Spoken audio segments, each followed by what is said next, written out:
Hey, Ben Bruk here with a review of the Hults Bruk Almike hatchet. This hatchet I took out and put it through the paces, beginning with using it to split wood for a fire, which is a very common task that you use a hatchet for.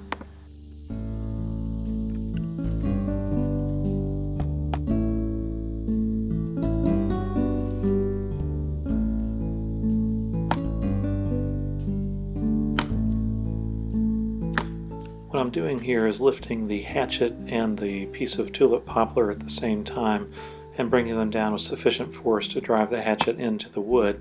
This is an effective splitting technique, and after a while I'm able to generate some speed as I grow accustomed to using this particular hatchet.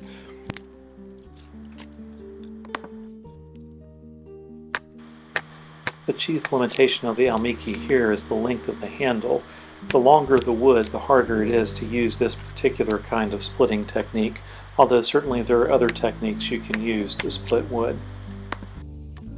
The bottom line is the Almike makes quick work of splitting wood and is much more efficient than it would be to use a knife to baton through the wood.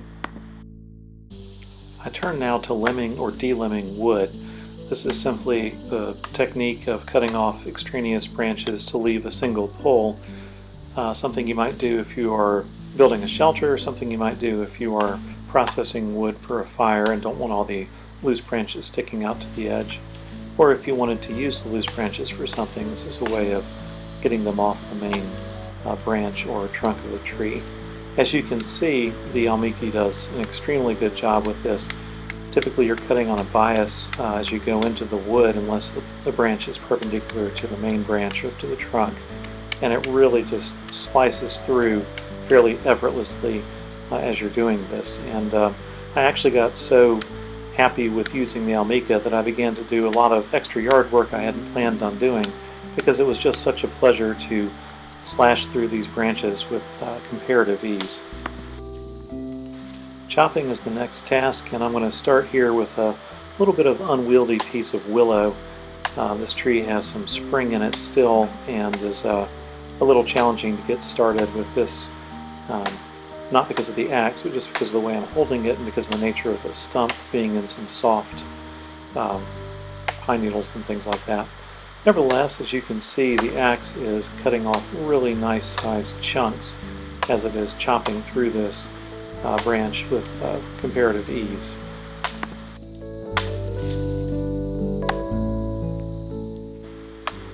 This is a seasoned piece of oak that I am now cutting through.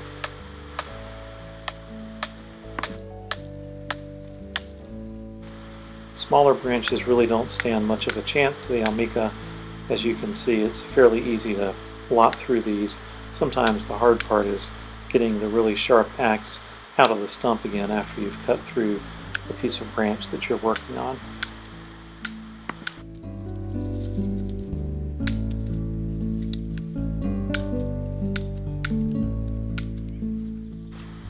A sharp axe also allows you to do some carving.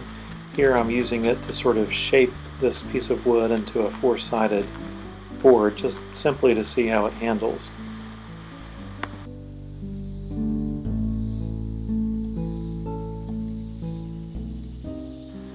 Here I'm shaving little curls off, trying to adjust the control by the angle and the amount of pressure I'm putting on the blade. As you can see, I'm choking up on the blade with my hand. A different kind of carving task. I'm separating the end of a green branch of locust here, and now I'm going to show you how sharp this axe can become. Now this is the axe that I have sharpened at this point. This is not the edge that came straight from the forge, but as you can see, it has absolutely no problem slicing through this the way a pocket knife would if you're trying to sharpen a tent stake or something like that.